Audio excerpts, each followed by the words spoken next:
Աստված, երբ որ Եգիպտոսից հանեց ժողովրդին, Իսրայել ժողովրդին, հաճախակի հիշեցնում էր իրենց, որ հիշիր ով Իսրայել, որ ես քեզ տրկությունից ազատեցի, գերությունից քեզ հանեցի, որ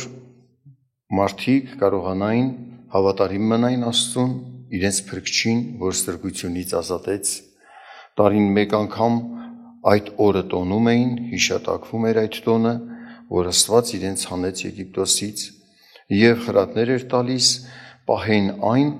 ինչ որ Աստված տվել էր իրենց, սովորեցրել էր Մովսեսի և մյուս ծառաների միջոցով։ Երբ որ մարդիկ մոռանում էին, մեծամտանում էին և անհաջողությունների մեջ էին ընկնում, մինչև անգամ դեռ անապատում, դեռ խոստացված երկիր չհասած, նրանք այնպիսի մեծ բաներ են խոսում Մովսեսի և Ահարոնի դեմ, մեզ Եգիպտոսից հանեցիր, այս անապատի մեջ բերեցիր, այս նեղության ճանապարհով անցկացրիր, այսին ավելի լավ էր մնայինք այնտեղ, սոխ ու սխտոր ուտեինք, մոռանում էին, որ աղաղակում էին, հառաչում էին նեղությունների, դժվարությունների մեջ։ Բայց այսօր էլ հավատացյալ ժողովուրդը, որ Աստծուն դարձել են, շատերը, որ հնարավորություն են ունեցել ինչ-որ չափ մտերիմ լինել մարդկանց հետ, շատերը ապաշխարության քայլերը կատարել են, այդ մեղքի գիտակցումը, Աստծո ողորմությամբ ունեցել են, զղջումը, խոստովանումը, բայց հեռացել է ժամանակներ իրենց ապաշխարության այդ օրերից, երևում է, որ մոռացել են դա այդ քայլերը, այդ քայլերի կարևորությունը և մոռացած լինելով իրենց շրջապատի մեջ այնպիսի գործունեություններ, վկայություններ, աշխատանք են տանում իբրև հոգևոր աշխատանք, որ երևում է, որ իրոք մոռացել են։ Նրանց աշխատանքը իրենց լսողների կյանքում լավ հետևանք չի թողնում։ Մի համար պետք է կարդամ առաջին նամակը Հովհաննեսի, առաջին գլխի 5-ից 10 համարները, շատերի համար սիրված հատված է սա, ինչու է սիրված այս հատվածը։ Կնայենք հեսա ինչու։ Սա է այն ավետիքը, որ նրանից լսեցինք և պատմում ենք ձեզ, թե Աստված լույս է և ոչ մի խավար չկա նրանում։ Եթե ասենք, թե հաղորդություն ունենք նրա հետ և խավարի մեջ ման գանք, սուտ ենք ասում և ճշմարտություն չենք անում, բայց եթե լույսի մեջ ման գանք, ինչպես նա է լույսի մեջ, հաղորդություն ունենք իրար հետ և նրա որդի Հիսուս Քրիստոսի արյունը մեզ սրբում է ամեն մեղքից։ Եթե ասենք, թե մեղք չունենք, մեր անձերը խաբում ենք և ճշմարտություն չկա մեզանում, ապա թե մեր մեղքերը խոստովանենք, նա հավատարիմ է և արդար, որ մեր մեղքերը թողե մեզ և սրբե մեզ ամեն անիրավությունից։ Եթե ասենք, թե մեղք չգործեցինք, ստախոսենք անում նրան և նրա խոսքը մեզանում չէ։ Մարդիկ այս հատվածը ինչ են շատ հավատացյալներ սիրում, կարծես սխալ են մոտենում խոսքերի մեկնությանը, որ եթե ասենք մեղք չունենք, սուտ է, ու մեղքի կյանքով ապրելով, հոժարվում են մեղավոր կյանք ապրել, ասում են, դե տեսնում եք, բոլորն է մեղանչում են, բայց այդ դրա համար չի ասում այստեղ Աստված այս խոսքը, Հովհաննեսի միջոցով որ խոսում է։ Տեսեք, ճիշտ է, Աստված մեզ սիրեց, Քրիստոս մեզ սիրեց, իր արյունով մեզ գնեց։ Շատերը ուրախանում են այս հատվածով, որ մեղքերի թողության խոստումը կա, օրհնությունների մեծ օրհնության խոստում, սակայն այդ օրհնությունը, փրկությունը, որ Քրիստոսով մարդու համար արել է Աստված, այդ փրկությունը մարդու կողմից ինչ քայլեր են պահանջվում, որ անի ու ձեռք բերի, ստանա։ Այդ պահանջները մոռացության են մատնվել շատերի կողմից։ Աստված պահանջներ է այստեղ ներկայացնում, եթե մեղքերը մեր խոստովանենք, ինչ է սա։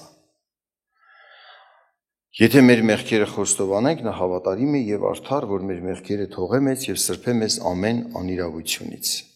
Շատ լավ է, որ տեսնում են Քրիստոսի սերը այստեղ, այո, թե չէ անմխիթար կլինեինք, եթե մարդը իմանա փրկություն չկա, սակայն այս փրկությունը ունենալու համար խոստովանություն է պետք, իսկ խոստովանելու համար զղջում է պետք։ Զղջում ունենալու համար նախ պետք է գիտակցես ինչից զղջաս, ինչը պիտի դատապարտես։ Եթե մի զղջում մարդը ունենա ինչ-որ մի սխալ արարք, մեղք գործած արարքի հետ կապված, բայց գիտակցում չունի, այդ մեղքի մեծությունը, ծանրությունը չի գիտակցում, նրա զղջումը, այսպես ասած, ուժ չունեցող է։ Նույնիսկ եթե մարդը չի գիտակցում իր մեղքը, բայց խոստովանում է, չի գիտակցում իր մեղքի ծանրությունը, միևնույն է, նորից է գործելու այդ մեղքը։ Դա խոստովանություն չի։ Եվ մանավանդ այն հավատացյալները, որ համարվում են որպես տարիների փորձ ունեցող հավատացյալներ, չպետք է մոռանան սա, եթե մարդուն մղում ենք խոստովանության, նրան նախ պետք է օգնենք գիտակցի իր մեղքի ծանրությունը։ Զղջում ապրի, եթե այդ զղջումը չի ապրել, խոստովանելը դա ուղղակի նման է նրան, որ անգիր մի առած վերաբերմունք է անում։ Մի խոսք է ասում։ Նույնիսկ իրեն հանդիմանողներին, որ իր մեղքի համար խոսեն, արդեն ծառաներ, որ խոսեն, իրեն հանդիմանողներին թաքնված կերպով ոչ ուղղակի սկսի մեղադրել։ Դե իմ մեղքս ինչ մի ծանրություն է, ինչ մի բան եմ գործել, որ չափազանցնում են իմ մեղքս, մեծացնում են, ոնց որ խիստ վերաբերմունք ցուցաբերելու պատճառներ են ման գալիս, իմ մեղքը մեծացնելու, ճոխ ցույց տալու, բայց ես այդպես ինչ մի բան եմ արել, որ դե գողություն արել եմ, դրա մեջ ինչ կա որ։ Այն մյուսները ասում են, լավ, դե մի անգամ սխալվեցի, շնություն արեցի։ Եկ ասեցի, Աստված ինձ ների, դրա մեջ ինչ կա որ։ Դե զղջացել եմ, եղբայրներ, բայց հերիք չի ժողովի չմասնակցեմ կամ ինչ-որ մի վերաբերմունք է իմ նկատմամբ, կարծես թողությունս ավելի փոքր է իմ մեղքից, ինչ մեղք եմ գործել, որ այդպես խիստ պահանջ լինի, Կայենի նման մարդիկ մտածում են։ Բայց շատ անգամ նայում ես կողքին եղող հոգևորների պատճառով է այդպես մտածում։ Իբրև կողքում լինող հոգևոր, որ լույս պետք է ունենա իր մեջ, բայց նա էլ երևում է մոռացել է խոստովանությունից առաջ ինչ քայլեր պիտի անցնի մարդը։ Եվ հոգևոր մարդը կողքից խորհուրդ է իբրև տալիս։ Դե ոչինչ, եղբայրներին էլ ներող եղիր, ճիշտ է, խիստ են մոտենում, բայց քեզ սիրում են, բայց սխալ ես ասում։ Իբրև մեծացնում ես եղբայրներին, բարձրացնում, նրանց մոտեցումը իբրև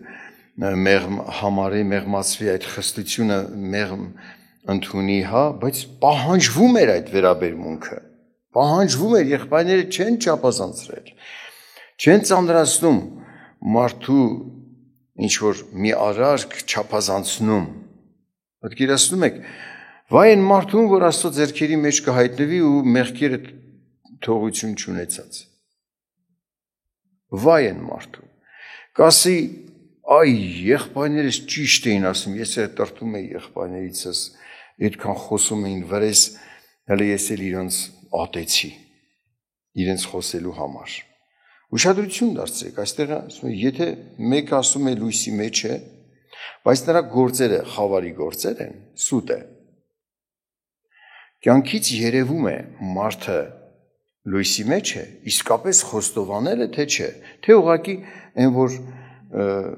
մի կնոպկա սեղմում են, ասում են, եկա ասեց եղբայր ներիր, ճիշտ ես ասում, ես այս մեղքը գործել եմ, բայց տեսնում եմ զղջում չկա, սա եկել է ինչ-որ մի արհեստական մի գործողություն է կատարում, մի կնոպկա է սեղմում, սրտում այդ գիտակցումը չկա, խավարի մեջ է ինքը։ Այստեղ ասում է, որ եթե մեկը լույսի մեջ է, նա կարողանում է իրանցը տեսնել, քննել։ Ոմանք որոշ մարդիկ, երբ որ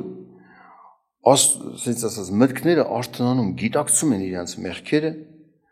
մեղքերի ծանրությունը կամ շատությունը, ես ինչքան սխալներ եմ արել, ես ինչ վիճակի մեջ եմ, հիասթափություն են ապրում իրենց մեղքերի շատությունն ու ծանրությունը տեսնելով, այո, անկեղծ, եթե տեսնում է իր արարքը եւ զղջում ու խոստովանում է, սրանց համար է այս խոսքը, հավատարիմ է եւ արդար նա, որ մեղքերը թողնի ու սրբի։ Այդ գիտակցություն ունեցող եւ զղջացողի համար է այս խոսքը։ Նրա խոստովանությունն է խոստովանություն եւ այս խոստումը այդպիսի մարդկանց համար է։ Բայց այն մարդիկ, որոնք գիտակցությամբ չճանաչեցին իրենց մեղքը, պատրաստ են մինչև անգամ իրենց հանդիմանողին մեղադրել, նրանց խոստովանությունը թողության, այս խոստումը, որ հավատարիմ է եւ արդար, որ մեղքերը թողի ու սրբի, դրանց չի վերաբերվում։ Դա այդպիսի մարդուն չի վերաբերվում։ Եվ եթե Աստծո ծառաները սառը վերաբերմունք են ցույց տալիս կամ ինչ որ մի դրական քայլ չեն անում, ճիշտ են անում։ Ոչ թե պետք է ասեն մխիթարել իբրև եղբայրների նկատմամբ լավ դրամադրվիր, չխռովես, մարդ են, դե իրանք էլ մարդ են, ջղայնացել են, չէ, ճիշտ պահանջ է, սա մարդկային վերաբերմունք դու դարձրեցիր այս պահանջը եւ քեզ լսողը կգործանվի։ Ոմանք էլ նայում ես պայքարում են մեղքի դեմ, բայց իրենց ուժերով, բայց գիտակցում են մեղավոր են, պայքարում են, այստեղ նրանց հավատք է պետք Քրիստոսի հանդեպ, այո, հասկանան, բացատրես այս խոսքը, որ Քրիստոսը իր արյունով մեզ սրբում է։ Եվ եթե մենք խոստովանում ենք, հավատարիմ է եւ արդար նա, որ թողե մեր մեղքերը, թողություն տա, չպահանջի ու սրբի ամեն անիրավությունից։ Տալիս է գիտակցություն, լույս, այսինքն իր խոսքը, օրենքը, սուրբ օրենքը, որով կարողանաս տեսնել սխալդ եւ դատապարտես։ Նաև խնդրես Տիրոջից Տեր ինձ ազատիր, ինձ օգնիր, զորացնում է Տերը, զորություն է շնորհում մարդուն, անկեղծ խոստովանողին, ճշմարիտ խոստովանություն ունեցողին սրբում է մեղքից, ազատվում է գերությունից, մեղքի իշխանությունից ազատվում է մարդը։ Հիշում եք, ես չեմ կարդա այդ հատվածը, շատ է կարդացվել անառակ որդու առակ, որ այսպես ասում ենք պատմություն, որպես բերվեց օրինակ, Ղուկաս ավետարանի 15-րդ գլխի 11-ից 24 համարներն է, երբ որ անառակ որդին իր հոր ունեցվածքը տարավ, փչացրեց, որպես թե իրեն պատկանելիք բաժին, իրավունք համարեց տանի եւ անառակների հետ ապրելով փչացնի հոր ունեցվածքը, երբ որ սթափվեց, թե նեղությունները, թե իր սովը, թե սենց ասած Աստծո ողորմության մտքի արթնանալը նպաստեց, որ նա դարձի գազ, ես ինչ արեցի։ Եվ որոշեց գար հոր մոտ այս որոշումով, պիտի գնամ եւ ասեմ, ես արժանի չեմ որդի կոչմանը։ Ինձ մի օրավարձով աշխատողի պես ընդունիր, գոնե մի բան փորս լցնեմ, դու արժանի չեմ ոչ մի լավ բանի են, այն որ ծառայողները հաստատուն աշխատում են տան մեջ, այդ վիճակին էլ արժանի չեմ։ Եվ երբ որ եկավ, հայրը ընդունեց եւ անհիմն չընդունեց։ Նրա աշխարհությունը տեսավ, նրան ընդունելու փաստեր հիմքեր ուներ, տեսավ որդու գիտակցելը, որ ինքը մեղավոր է, խոնարհվելը տեսավ, նրա խոստովանելը տեսավ չի եկել, որ մի բան պահանջի, որդիդ եմ եկել եմ թող տուն, այդպես էլ չի ասում, այդ պահանջն էլ չունի։ Իսկապես այս մարդը ապաշխարել էր,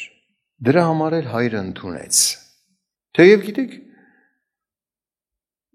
հոր իրավունքներ ընդունել կամ մերժելը, հոր իրավունքներ, ոչ մեկ չէր կարող ասել ընդունիր, կարող էր նաև որպես պատիժ ասել ոնց որ տար է փչացրել ես քո բաժինը, այն որ իմ դառը տանջանքով ձեռք բերեցի կուտակեցի քեզ համար, դե հիմա գնա ապրիր, ոնց կուզես ապրիր, կարող ասեր, ով պիտի մեղադրեր նրան, արդար էր այդ պահանջը, բայց ողորմած էր, բարի էր եւ ընդունեց։ Նայեք ուշադրություն դարձրեք, այստեղից ինչ եմ ուզում ասել։ Շատ հոգևոր կոչվածներ, երբ որ Մեկը ուզում է ապաշխարել, իբրև օգնում են։ Տեսնում են եկել է Աստծո ծառաներին մոտ եւ ինչ որ բաներ գիտակցել, խոսել, խոստովանել, սակայն Աստծո ծառաները միանգամից չեն ընդունել ժողով։ Ասել են սպասիր, քո կյանքի պտուղը պիտի ցույց տա։ Դու իսկապես նվիրվել ես Աստծուն։ Քո կյանքում փոփոխություն կա, թե ոչ։ Ապաշխարության պտուղը պետք է երևա։ Ես մի դեպք պատմեմ, իրական դեպք, որ դա եղել է մոտավորապես 14-15 տարի առաջ։ Մի կին էր, տարիներով ապրել էր շնության կյանքով։ Նույնիսկ իր շրջապատի մեջ շատ կանայք մեղադրում էին, որ իրենց ամուսինների հետ էլ է շնություն արել։ Ատում էին այդ կնոջը։ Եվ այս կինը եկավ, ասեց, ուզում եմ ապաշխարել, ինձ թողեք ժողով մասնակցեմ, ես ներողություն եմ խնդրում Աստծուց, ես մեղանչել եմ, ասեցի սպասիր, լավ է, որ ներողություն ես խնդրում Աստծուց, բայց ժամանակ է պետք, որ քո պտուղները երևան, դու բավական տարիներ ապրել ես մեղավոր կյանքով, եւ այնտեղ շատ մարդիկ, որ ժողովատեղում մասնակցում են, ճանաչում են քեզ քո վարքով, որ իրենց տունն էլ ես քանդելու շեմին հասցրել, ու հանկարծ մտնում ես ժողովարան առանց քո վարքը, քո փոփոխությունը հայտնի լինելու, ինչ կմտածեն։ Նախ քո կյանքով պիտի ցույց տաս։ Ես կտրամադրեմ քեզ համար հատուկ ժամանակ։ Շաբաթը մեկ անգամ կնոջս հետ եւ քույրերից մեկի հետ գնում էի Աստծո խոսք խոսում։ Ինձ համար դա շատ դժվար էր։ Ավելի հեշտ է միանգամից 10-20 հոգու հետ աշխատել կամ 10-20 հոգու հետ առանձին աշխատել։ Պատկերացնում եք, դա ինչքան ժամանակատար կլինի։ Բայց դա այդ քայլին գնացի, խոնարհվեց, բերեցի այս օրինակը, որ անառակ որդին եկավ, ոչինչ չէր պահանջում, նա ասում էր տեղին է, որ ինձ չընդունես էլ հայր, բայց հայրը ողորմած եղավ ընդունեց։ Քո ապաշխարությունը պիտի հաստատվի, ասես ճիշտ ես ասում, այս ամեն պահանջները ճիշտ է, որ ժողովի հիմա չմասնակցեմ էլ, բայց որ հնարավորություն ես տալիս, որ ժամանակ ես տալիս ինձ համար շնորհակալ եմ, Աստծուց էլ ձեզանից էլ։ 3 անգամ այդպես հանդիպեցի եւ 4-րդ անգամ որ պետք է գնայի շատ սառը դիմավորեց եւ այսպիսի տեսա որ փոխված է այսպիսի մի բան ասեց եղբայր ջան ասում է անառակ որդին որ եկավ հոր տունը հայրը նրա հանդերձները փոխեց ոսկի մատանին դրեց մատը եզը մորթեց մեծ խնջույք արեց այսքան ժամանակ էսի 4-րդ շաբաթն է արդեն իմ նկատմամբ ոչ մի դրական քայլ չկա, երբ է լինելու դա։ Ասի լսիր, ով տունդ քանդեց։ Դու լավ խոնարհված գնում էիր, ով քեզ հպարտացրեց, քեզ պահանջող դարձրեց։ Պարզվում է մի խումբ հոգևոր կոչվածներ այցելել էին եւ ավերել նրան։ Ավերել, արդեն պարզ է ինչ են խոսել։ Ուշադրություն դարձրեք, եթե գիտակցած լիներ իսկապես եւ խորը զղջում ապրած լիներ իր արարքների համար, նա չէր գայթակղվի այդ մի խումբ կոչվող, մի խումբ կեղծ հոգևորներից, չէր գայթակղվի, կասեր, շատ է ճիշտ են անում, իմ նման մեկին, որ թույլ չեն տալի ժողովի, հələ շնորհակալ եմ, որ շաբաթը մի անգամ այդ մարդը գալիս է ինձ հետ աշխատանք անում։ Իր տնից տեղից եկեղեցու ժամը կտրել է իրա, տվել է ինձ, այդ շաբաթը 1 ժամը։ Շնորհակալ պիտի լիներ, բայց ուրացավ։ Ինչու ուրացնել տվեցին նրան։ Նայեք Հուդան, Հուդայից օրինակ բերեմ, ասում է, որ Հովհաննեսի ավետարանից պետք է կարդամ, Հուդայի մասին 12-րդ գլխից 3-ից 6 համարները։ Սա այն պահն էր, որ Հիսուսի խաչվելու արդեն չարչարանքները մոտեցել էր եւ հավաքված էին, Մարիամը եկավ նրա գլխի վրա, ասում է, կարդամ 3-րդ համարից, Մարիամն էլ մի լիտր նարդոսի ազնիվ մեծագույն յուղ առավ եւ Հիսուսի ոտները օծեց եւ իր մազերով սրբում էր նրա ոտները եւ տունը լցվեցավ յուղի հոտով ու ասեց նրա աշակերտներից մեկը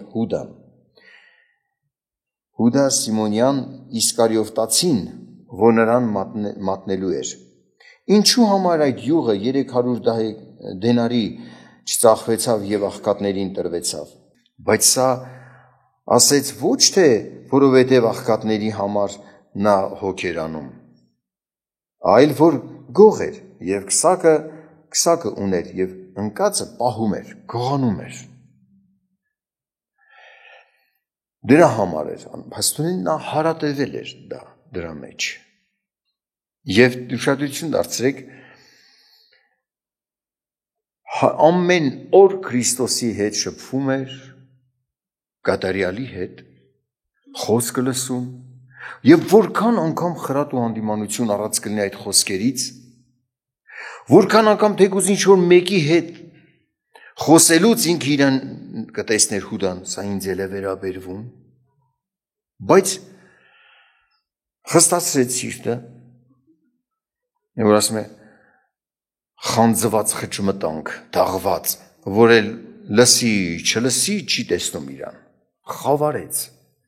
համակերպվեց մեղքի հետ, համակերպվեց այդ արարքի հետ, հասավ այն աստիճանի, որ գնաց եւ քահանաների դպիրների հետ հանդիպեց, պայման կապեց, որ Քրիստոսին շահի համար է, Քրիստոսին մատնի։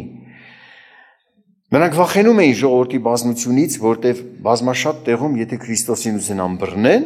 ժողովուրդը ճանաչում էին նրան առնվազն մարգարե, Աստծո մարդ, Աստծո ուղարկված ծառա, եթե Աստծո որդի էլ չճանաչին, միևնույն է, ճանաչում էին որպես Աստծո ուղարկված ծառա։ Դրա համար նրանք թույլ չէին տա, որ Հիսուսին բռնեն։ Վախենում էին ժողովրդից։ Պետք էր մեկը, որ իրենց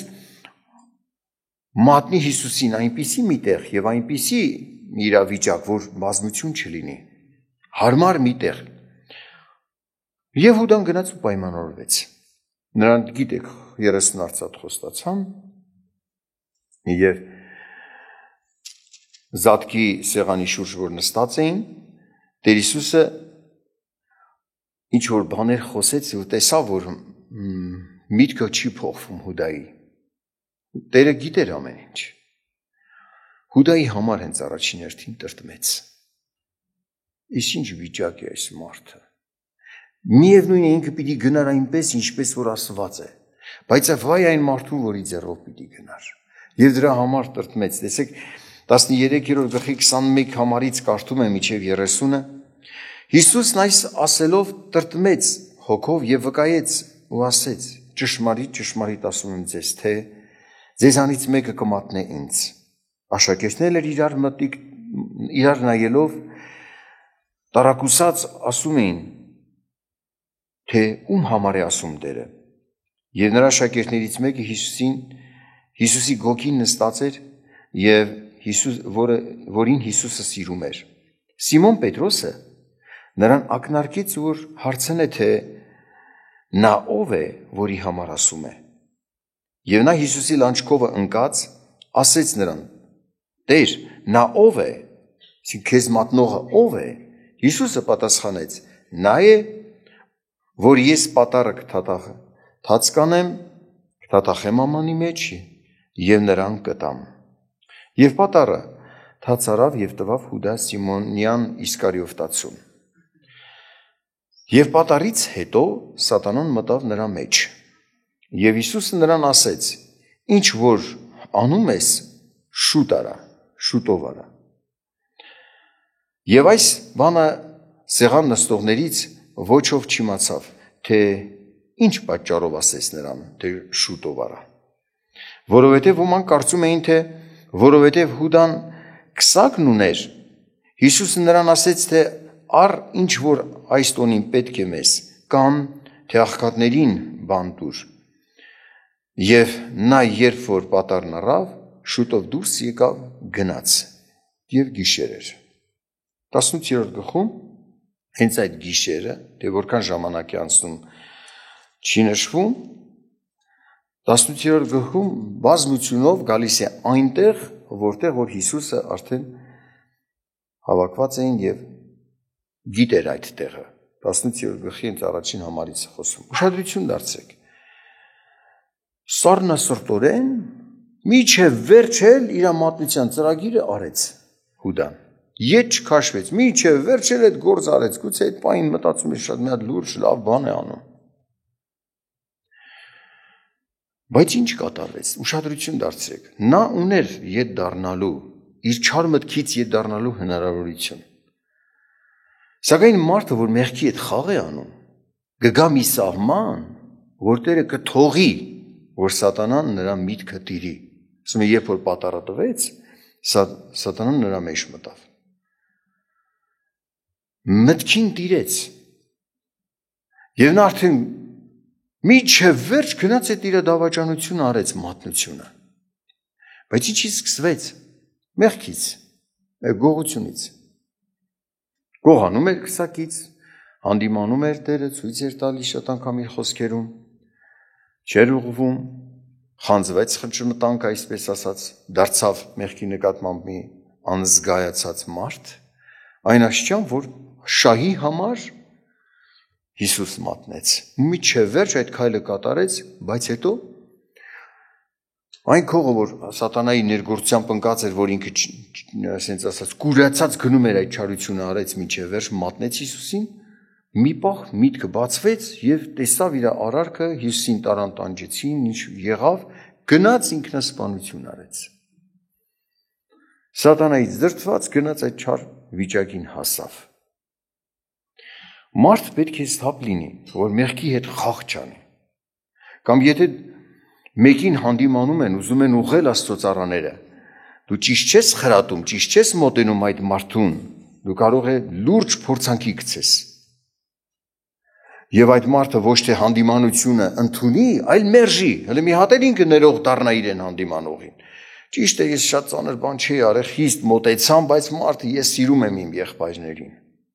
Ինքնախապեյություն։ Պատկերացրեք, մարդը շնություն է գործել, պատժվել է, ինչ որ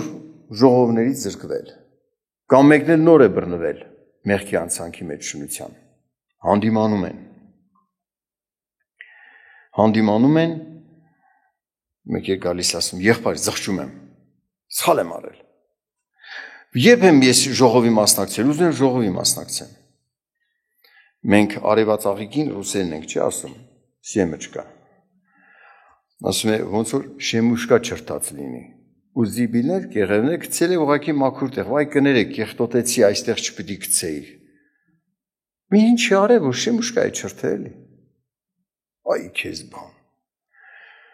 Բայց խոստովանում է։ Եղբայր, բայց խոստովանեցի, երբ եմ ես ժողովի մասնակցելու։ Այն մեկ մի ուրիշ կռիվ դավի անում։ Երբ եմ ես ինձ ինչ որ բաներից, որ զրկել եք վերականգնվելու։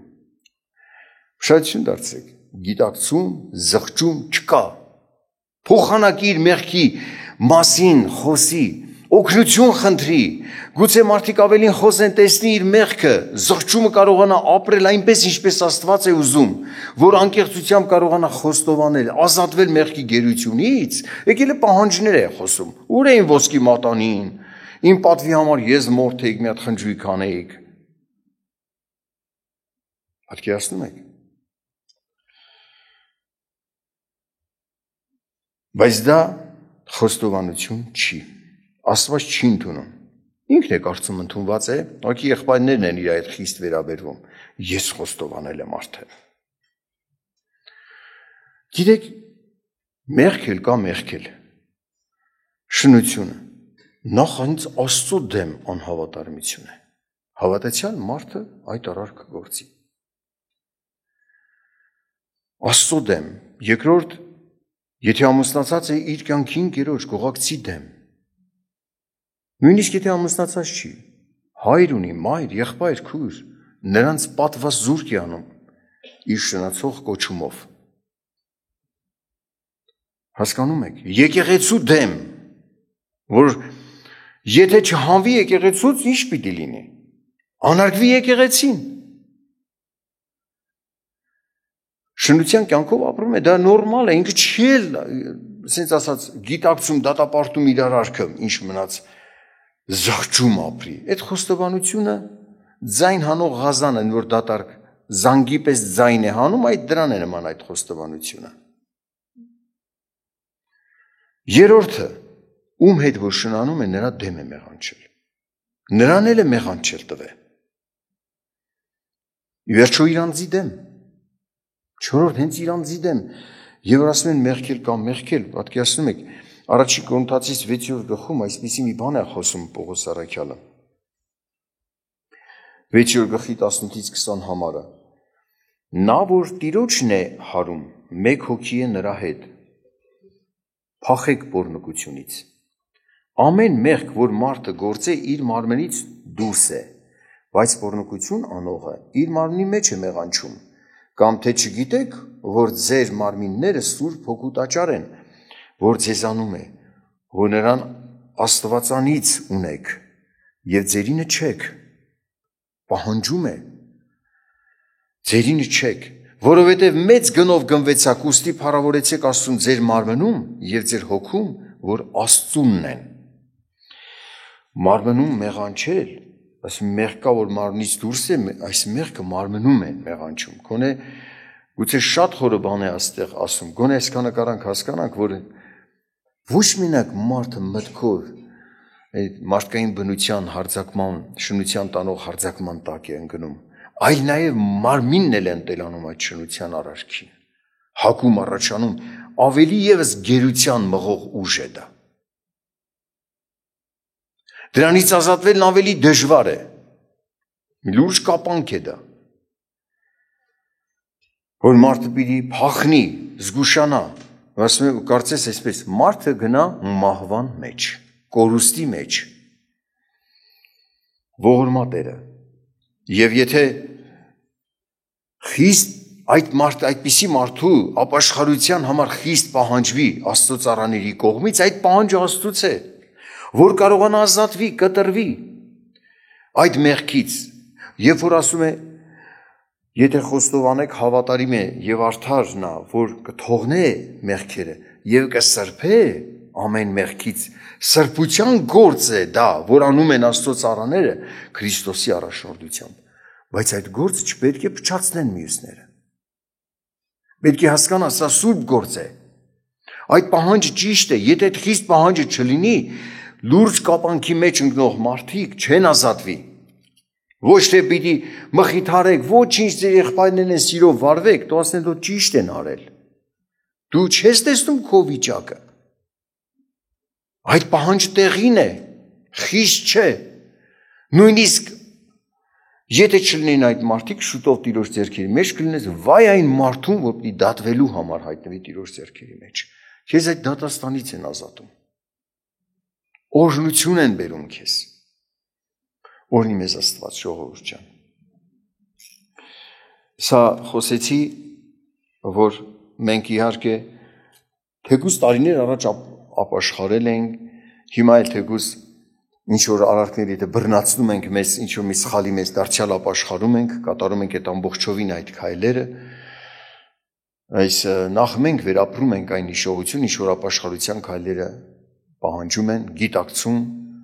խորը զղջում, մեղքի գիտակցում, ինքնագիտակցություն, խորը զղջում, խոստովանություն, հաջորդ օրհնություն է, որ սիրում եք, ասում են, հավատարիմ է եւ արդար նա, նրա արյունով գնեց մեզ Քրիստոսը, իր արյունով գնեց մեզ, մեղքերի թողություն տվեց, հավատալ, որ տվեց թողություն եւ ընտրել, որոշում կայացնել, հավատարիմ մնալ մինչեւ մահ։ Նախ մենք նորոգենք մեր այս քայլերը, Աստծո առաջին, ինչ որ սխալներ կատարում ենք, լիարժեք ապաշխարության քայլեր անենք եւ մեզ նայողներին էլ։ Եթե մեկը մի բան խորհուրդ է հարցնում, մեզ նայողներին ճիշտ մոտեցում պիտի ցույց տանք, որ չլինի թե մենք կործանման պատճառ դառնանք։ Կործանման պատճառ։ Տերը ձեզ օրհնի, զորացնի, աղոթք անենք։